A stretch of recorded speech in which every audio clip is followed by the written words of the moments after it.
پیارے نبی صلی اللہ تعالی علیہ وسلم نے اپنی زندگی میں جتنی بھی شادیاں کی، یہ تمام شادیاں اللہ رب العزت کی مرضی سے کی۔ جب اللہ رب العزت نے پیارے نبی صلی اللہ تعالی علیہ وسلم کو حکم دیا کہ آپ ان سے نکاح کریں، پیارے نبی صلی اللہ تعالی علیہ وسلم نے ان سے نکاح فرمایا۔ یہ پیارے نبی صلی اللہ تعالی علیہ وسلم کی شان ہے۔ پیارے نبی صلی اللہ تعالی علیہ وسلم کی مقدسہ بیویوں میں سے بی بی جن کا نام حضرت زینب بن جحش رضی اللہ تعالی عنہا ہے۔ حضرت زینب رضی اللہ تعالی عنہا پیارے نبی صلی اللہ تعالی علیہ وسلم کی پھوپھی حضرت امیہ بن عبد المطلب کی صاحبزادی تھی۔ آپ کے والد کا نام جحش بن ریاب بن یعمر اسدی ہے اور آپ کی امی کا نام امیہ بن عبد المطلب ہے۔ اللہ رب العزت نے قرآن کریم میں ارشاد فرمایا، وَإِذْ تَقُولُ لِلَّذِي أَنْعَمَ اللَّهُ عَلَيْهِ، اے پیارے حبیب صلی اللہ تعالی علیہ وسلم، آپ یاد کریں جب آپ فرما رہے تھے جس پر اللہ رب العزت نے انعام فرمایا ہے۔ اس آیت مقدسہ میں ایک واقعے کی طرف اشارہ کیا گیا ہے کہ حضرت زید بن حارثہ رضی اللہ تعالی عنہ کو اللہ تعالیٰ نے اسلام کی عظیم دولت سے نواز کر ان پر انعام فرمایا، اور پیارے نبی صلی اللہ تعالی علیہ وسلم نے انہیں آزاد کر کے ان کی پرورش فرما کر ان پر انعام اور احسان فرمایا۔ حضرت زید بن حارثہ رضی اللہ تعالی عنہ ایک غلام تھے کہ پیارے نبی صلی اللہ تعالی علیہ وسلم نے آپ کو آزاد کروایا، اس کے بعد آپ کی پرورش کی۔ پھر جب حضرت زید رضی اللہ تعالی عنہ جوان ہو گئے تو پیارے نبی صلی اللہ تعالی علیہ وسلم نے حضرت زید رضی اللہ تعالی عنہ کا نکاح حضرت زینب رضی اللہ تعالی عنہا سے کروایا۔ جب حضرت زید رضی اللہ تعالی عنہ حضرت زینب رضی اللہ تعالی عنہا کا نکاح ہو گیا تو پیارے نبی صلی اللہ تعالی علیہ وسلم کے پاس اللہ رب العزت کی طرف سے وحی آئی کہ حضرت زینب رضی اللہ تعالی عنہا آپ کی ازواج مطہرات رضی اللہ تعالی عنہن میں داخل ہوں۔ اللہ رب العزت کو یہی منظور ہے، اور جب اللہ رب العزت کسی چیز کو کسی بندے کے لیے بنا دیتا ہے آٹومیٹک اس کے راستے بن جاتے ہیں، آٹومیٹک اس کے ذرائع بن جاتے ہیں، جس کی وجہ سے جو چیز اللہ رب العزت کرنے کا حکم دیتا ہے آسانی وہ پورا ہو جاتا ہے۔ اس کے بعد یہ صورتحال ہو گئی کہ حضرت زید رضی اللہ تعالی عنہ اور حضرت زینب رضی اللہ تعالی عنہ کے درمیان موافقت نہ ہوئی۔ حضرت زید رضی اللہ تعالی عنہ نے پیارے نبی صلی اللہ تعالی علیہ وسلم سے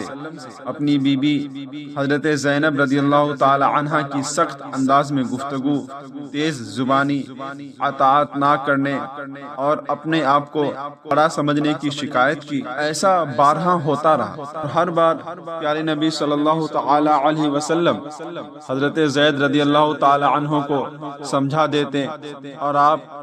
ارشاد فرماتے کہ اپنی بیوی کو اپنے پاس ہی رکھو، اور حضرت زینب رضی اللہ تعالی عنہا پر تکبر کرنے اور شوہر کو تکلیف دینے کے الزام لگانے میں اللہ رب العزت سے ڈرو۔ کیوں تم بارہا اپنی بیوی پر الزام لگاتے ہو کہ وہ تمہاری بات نہیں سنتی ہے، وہ تکبر کرتی ہے، وہ تمہاری اطاعت نہیں کرتی ہے، وہ تمہاری نافرمانی کرتی ہے؟ اس طرح کا بہتان نہ لگاؤ اور جاؤ تم ان کے پاس رہو، کو اپنے پاس رکھو۔ لیکن پیارے نبی صلی اللہ تعالی علیہ وسلم حضرت زید رضی اللہ تعالی عنہ پر یہ ظاہر نہیں کرتے تھے کہ حضرت زینب رضی اللہ تعالی عنہ کے ساتھ تمہارا گزارا نہیں ہوگا اور تم دونوں کے درمیان طلاق واقع ہو جائے گی، اور اللہ رب العزت نے مجھ پر وحی نازل کی ہے کہ حضرت زینب رضی اللہ تعالی عنہ ازواج مطہرات رضی اللہ تعالی عنہن میں داخل ہو جائیں گی۔ لیکن اللہ رب العزت کو یہ بات ظاہر کرنا منظور تھا۔ دنوں کے بعد حضرت زید رضی اللہ تعالی عنہ نے حضرت زینب رضی اللہ تعالی عنہ کو طلاق دے دی، تو پیارے نبی صلی اللہ تعالی علیہ وسلم کو لوگوں کی طرف سے اعتراضات کیے جانے کا اندیشہ ہونے لگا کہ اللہ رب العزت کا حکم تو یہ ہے کہ حضرت زینب رضی اللہ تعالی عنہ کے ساتھ نبی پاک صلی اللہ تعالی وسلم کا نکاح ہو، اور ایسا کرنے سے لوگ طعنہ دیں گے کہ نبی پاک صلی اللہ تعالی علیہ وسلم نے ایسی عورت کے ساتھ نکاح کر لیا جو ان کے منہ بولے بیٹے کے نکاح میں رہتی تھی، لیکن اس بات پر آپ نے ذرہ برابر بھی دھیان نہیں دیا اور لوگوں کو بھی اس طرح کی باتوں سے دور رہنے کا حکم دیا۔ روایت ہے کہ یہ پیغام بشارت سن کر حضرت زینب رضی اللہ تعالی عنہا نے 2 رکعت نماز ادا کی اور سجدے میں سر رکھ کر یہ دعا مانگی، اے خداوند قدوس، تیرے رسول صلی اللہ تعالی علیہ وسلم نے مجھے نکاح کا پیغام دیا ہے، اگر میں تیرے نزدیک ان کی زوجیت میں داخل ہونے کے لائق عورت ہوں تو اے رب کریم تو ان کے ساتھ میرا نکاح فرما دے۔ جیسے ہی حضرت زینب رضی اللہ تعالی عنہا نے یہ دعا کی تو اللہ رب العزت نے فوراً ہی آپ کی دعا کو سورۃ الاحزاب آیت نمبر 37 میں اللہ رب العزت ارشاد فرماتا ہے کہ فلما قضى زید منہا وطرن زوجناہا، جب زید نے اس سے حاجت پوری کر لی تو اللہ رب العزت نے حضرت زینب رضی اللہ تعالی عنہا کا نکاح پیارے نبی صلی اللہ تعالی علیہ وسلم سے کر دیا۔ اس آیت کریمہ کے نازل ہونے کے بعد پیارے نبی صلی اللہ تعالی علیہ وسلم نے مسکراتے ہوئے ارشاد فرمایا کہ کون ہے جو زینب کے پاس جائے اور اس کو یہ خوشخبری سنائے، اللہ تعالیٰ نے میرا نکاح اس کے ساتھ فرما دیا ہے۔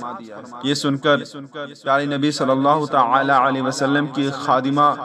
دوڑتی ہوئی آئی اور حضرت زینب رضی اللہ تعالی عنہا کے پاس پہنچی، اور یہ بات جیسے ہی حضرت زینب رضی اللہ تعالی عنہا تک پہنچی، حضرت زینب رضی اللہ تعالی عنہا بے انتہا بہت خوش ہوئی۔ حضرت زینب رضی اللہ تعالی عنہا اس بات سے اتنی زیادہ خوش ہوئی کہ اپنا زیورات اتار کر اس خادمہ کو بطور تحفہ میں دے دیا، اور آپ سجدے میں چلی گئیں اور اللہ رب العزت کے شکر کو ادا کرنے لگی، اور آپ نے اس نعمت کے شکر ادا کرنے کے لیے 2 مہینے تک روزہ بھی رکھی۔ روایت میں آتا ہے کہ پیارے نبی صلی اللہ تعالی علیہ وسلم حضرت زینب رضی اللہ تعالی عنہا کے مکان میں تشریف لے گئے۔ انہوں نے عرض کیا، اے اللہ کے پیارے حبیب صلی اللہ تعالی علیہ وسلم، بغیر خطبہ اور بغیر گواہ کے آپ نے میرے ساتھ نکاح فرما لیا۔ یہ سن کر پیارے نبی صلی اللہ تعالی علیہ وسلم نے ارشاد فرمایا کہ تیرے ساتھ میرا نکاح اللہ تعالیٰ نے کر دیا ہے، اور حضرت جبریل امین علیہ الصلوۃ والسلام اور دوسرے فرشتے اس نکاح کے گواہ ہیں۔ پیارے نبی صلی اللہ تعالی علیہ وسلم نے حضرت زینب رضی اللہ تعالی عنہا سے نکاح ہونے کے بعد ہمیشہ آپ حضرت زینب رضی اللہ تعالی عنہا کے ساتھ محبت سے رہتے، ان کا خیال رکھتے۔ روایت میں آتا ہے کہ پیارے نبی صلی اللہ تعالی علیہ وسلم نے حضرت زینب رضی اللہ تعالی عنہا کے نکاح پر جتنی بڑی دعوت ولیمہ فرمائی، اتنی بڑی دعوت ولیمہ ازواج مطہرات رضی اللہ تعالی عنہن میں سے کسی کے لیے نہیں کیا۔ پیارے نبی صلی اللہ تعالی علیہ وسلم نے حضرت زینب رضی اللہ تعالی عنہا کے ساتھ نکاح کی دعوت ولیمہ میں تمام صحابہ اکرام رضوان اللہ تعالی علیہم اجمعین کو روٹی اور گوشت کھلایا۔ حضرت زینب رضی اللہ تعالی عنہا کے فضائل و مناقب میں چند احادیث بھی مروی ہے۔ روایت ہے کہ ایک دن پیارے نبی صلی اللہ تعالی علیہ وسلم نے فرمایا کہ میری وفات کے بعد تم ازواج مطہرات میں سب سے پہلے جو مجھ سے ملاقات کرو گی جس کی وفات ہوگی اس کا ہاتھ زیادہ لمبا ہوگا۔ یہ سن کر تمام ازواج مطہرات رضی اللہ تعالی عنہن نے ایک لکڑی سے اپنا ہاتھ ناپا تو حضرت سودا رضی اللہ تعالی عنہا کا ہاتھ سب سے زیادہ لمبا نکلا۔ عورتوں کے اندر فطری چیز ہوتی ہے کہ وہ کوئی چیز کو انتظار میں نہیں گزارتی ہے، فوراً وہ اس کو کرنے کی کوشش کرتی ہے، اور عورتوں کے اندر مرد کے مقابل صبر کے مادے بھی کم ہوتے ہیں۔ لیکن جب حضرت زینب رضی اللہ تعالی عنہا کی وفات ہو گئی، اس وقت لوگوں کو پتا چلا کہ ہاتھ لمبا ہونے سے مراد حضرت سودا رضی اللہ تعالی عنہا کا ہاتھ نہیں تھا، بلکہ ہاتھ لمبا ہونے سے مراد کثرت سے صدقہ دینا تھا، کثرت سے مال کو اللہ رب العزت کی بارگاہ میں خرچ کرنا تھا۔ اسی لیے کہ حضرت زینب رضی اللہ تعالی عنہا اپنے ہاتھ سے کچھ کام کرتی تھی اور اس کی آمدنی فقراء و مساکین پر صدقہ کر دیا کرتی تھی۔ حضرت عائشہ صدیقہ رضی اللہ تعالی عنہما کو ان کی وفات کی خبر پہنچی تو حضرت عائشہ صدیقہ رضی اللہ تعالی عنہما نے کہا کہ بہت افسوس ہے کہ ایک قابل تعریف عورت جو سب کے لیے نفع بخش تھی اور یتیموں اور بوڑھی عورتوں کا دل خوش کرنے والی تھی،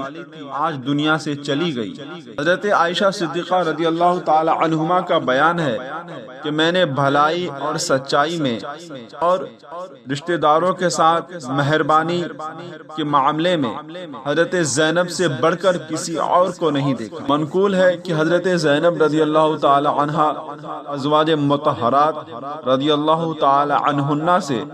اکثر یہ کہا کرتی تھی کہ مجھ کو اللہ رب العزت نے ایک ایسی فضیلت عطا فرمائی ہے جو ازواج مطہرات میں سے کسی کو بھی نصیب نہیں ہوئی ہے۔ اسی لیے کہ ازواج مطہرات کا نکاح تو ان کے باپ داداؤں نے پیارے نبی صلی اللہ تعالی علیہ وسلم کے ساتھ کیا، لیکن پیارے نبی صلی اللہ تعالی علیہ وسلم کے ساتھ میرا نکاح تو اللہ رب العزت نے کیا۔ حضرت زینب رضی اللہ تعالی عنہا نے 11 حدیثیں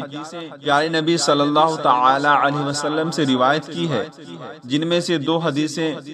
بخاری و مسلم دونوں کتابوں میں مذکور ہے، باقی 9 حدیثیں منقول ہے کہ جب حضرت زینب رضی اللہ تعالی عنہا کی وفات کا حال امیر المؤمنین حضرت عمر رضی اللہ تعالی عنہ کو معلوم ہوا